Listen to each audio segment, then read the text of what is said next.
Someone in Trouble. Chapter 17. His Rotten Plan. "Hey guys," Stephanie said.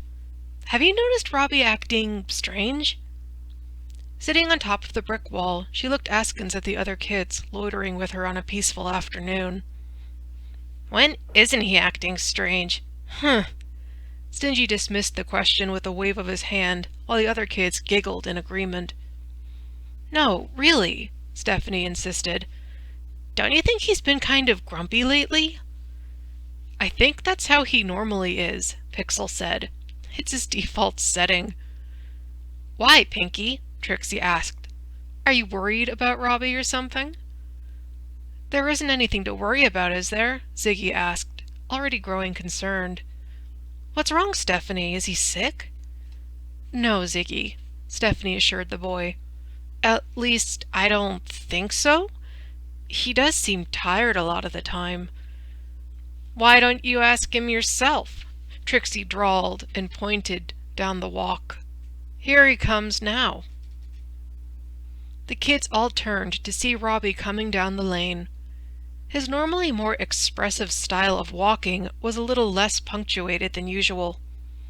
He didn't swing his arms side to side, and his hands weren't even balled up into fists. His shoulders sagged a little rather than being hunched up around his ears. Even his clothing looked a bit rumpled and worn today. He narrowed his gaze at the kids with a slight frown for their collective stare. "What are you looking at?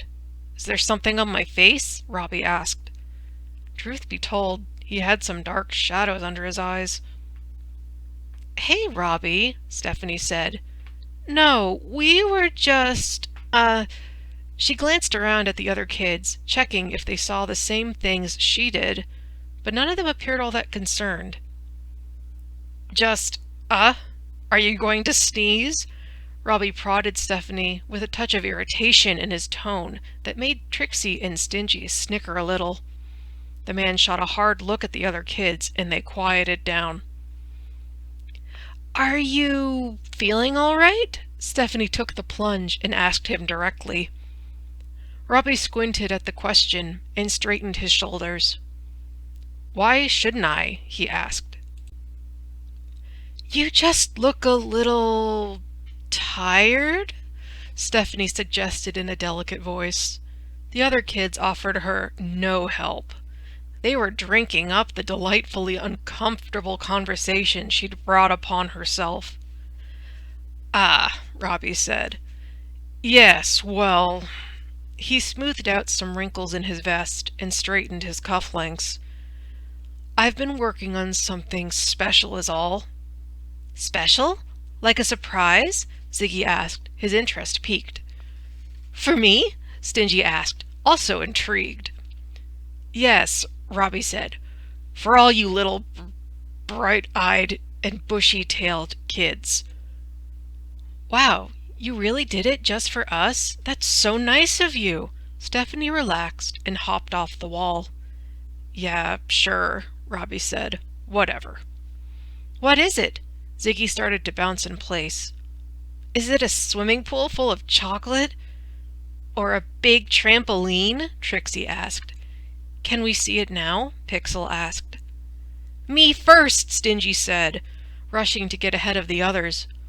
He nearly ran straight into Robbie in his hurry to call dibs. "Where is it? Where's my surprise?" "It's not far," Robbie said. "We'll just cut through the park here, and you'll see." The kids cheered at Robbie's goodwill and fell into line behind the man. Leaving the hard top of the town center, they entered the park and tramped through the grass and between the trees. Despite the excited chatter going on behind him, Robbie maintained a stately pace, not in any apparent hurry, which made Stingy all the more impatient behind him. "Whoa!" Ziggy stopped short in the procession, making Trixie bump into him. "Hey, watch it!" "What's the big idea?" Trixie asked. Stingy pointed excitedly at their feet. "Lollipop! Look!" Lying on the ground was a perfectly striped red and white lollipop almost as big as Ziggy's own head. He reached down and grabbed hold of the stick, but when he tried to pick it up, it held fast as though glued down. Trixie sighed irritably behind him. "Come on, Ziggy, we don't have time for this." "It seems to be stuck." Ziggy's face twisted with the effort as he tugged harder on the candy, determined to pull it loose. At last, with a pop, it came free of its fastening, revealing a lever underneath, which sprung back as soon as it was released. "What?" Ziggy started to ask. It was as though the ground exploded out from under Ziggy and Trixie's feet, grass and twigs flying up around them with a snapping and sproinging noise. They were engulfed in a net and yanked up off the ground. "Whoa! Hey!" Trixie shouted as she was jumbled around inside the net with Ziggy. "What's going on?" A bit further ahead, Stephanie and the other kids stumbled to a halt to look back at the commotion. They gasped and gaped at the spectacle of Ziggy and Trixie all tumbled together in the net and hoisted high from a sturdy tree branch. Robbie was the only one who didn't appear surprised. He sauntered back over towards the tree and stood under it to look at the kids. "Well, that was easy," Robbie declared. "So much for the 3-second rule, hey, Candy Boy?" "Robbie, did you do this?" Ziggy asked. Robbie plucked at the line that kept the net up in the air so that it made a low resonating note, assuring that the tension held. "Did I set the trap? Maybe I did. You were the one who set it off." "All right, Robbie, very funny, you got us," Trixie called out. "That was a good prank. You can let us down now."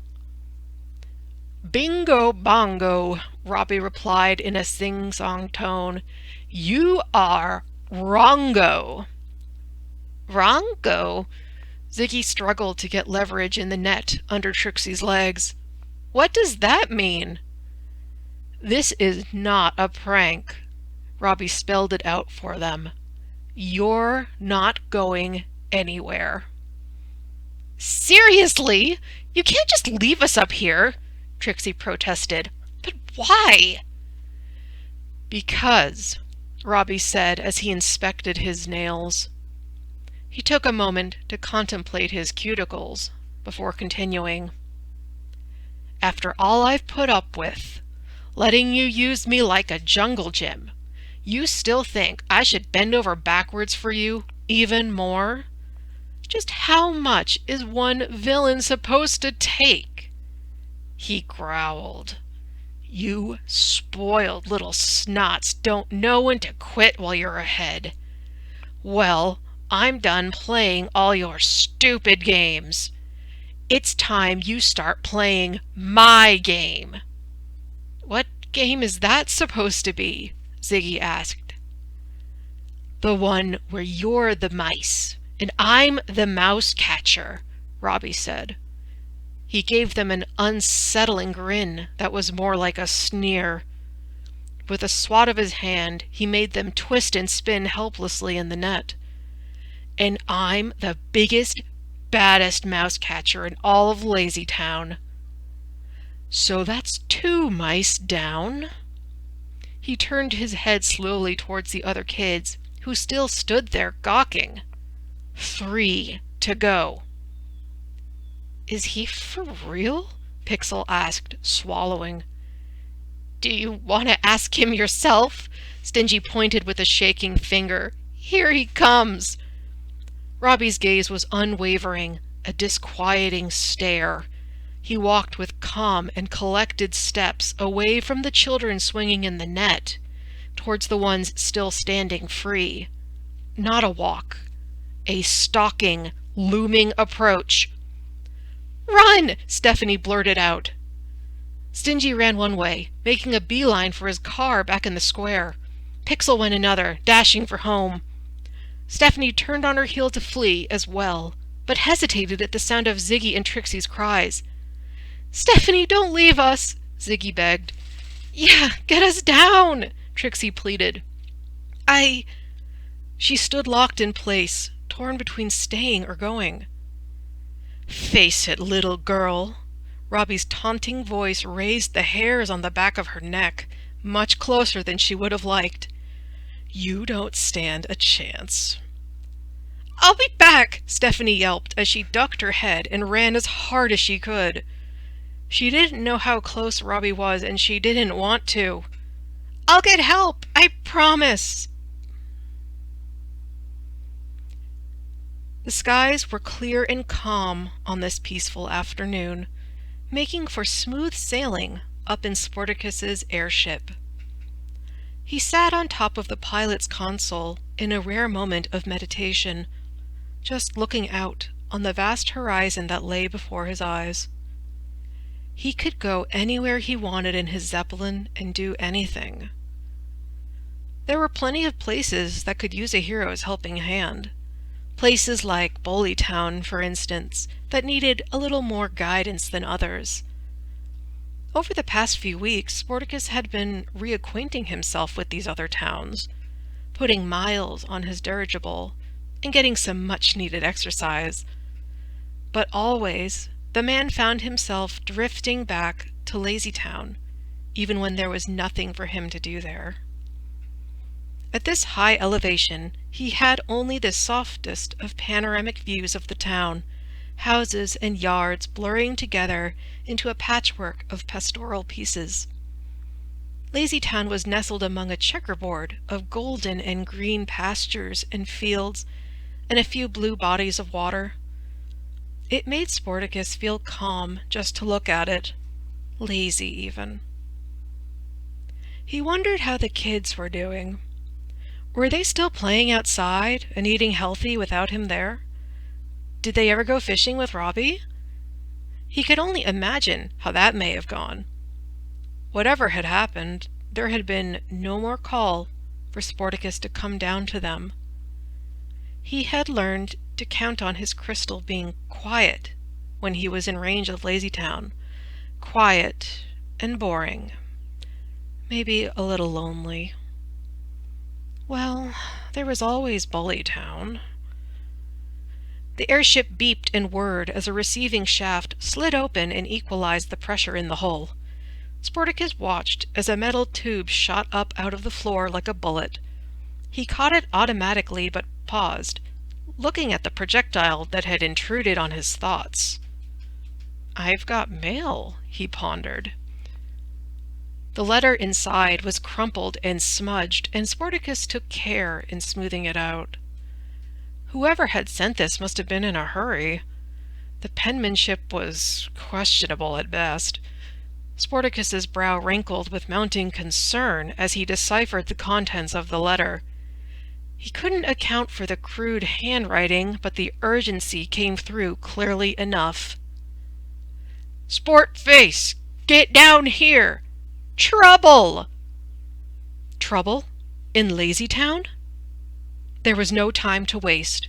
Someone needed his help, and right away.